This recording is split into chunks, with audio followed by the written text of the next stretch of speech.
आदाब नाज़रीन, जेटीज में आपका खैर मकदम है। सुबह 5 बजे के करीब डंपर नंबर JK 22B 9290 के साथ कुंची गांव पंचाल उखड़ाल में हादसा पेश आया, जिसमें 2 अफराद मौका पर जाँ बहक हो गए। मरने वालों की तफसील है। ड्राइवर तारिक हुसैन वल्द मोहम्मद हुसैन सकना गगवाल रामबन, सुनील सिंह वल्द दौलत राम सकना कुंची उखड़ाल। दोनों की लाशें कानूनी कार्रवाई के बाद लवाकील के हवाले कर दी गई। आगे देखिए हमारे नुमाइंदा अनिल शेख की रिपोर्ट।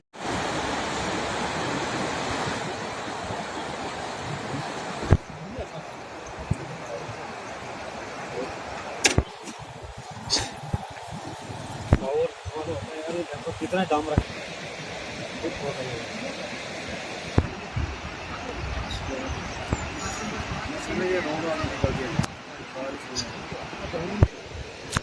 बताओ उनको वैसा भी नोट आके बोला उसमें चल रही बुकिंग का ऑपरेटर मिट्टी डालने खड़ा हुआ, जैसे ऊपर उठाया डाल दिवस बच्चा ड्राइवर की हालत नहीं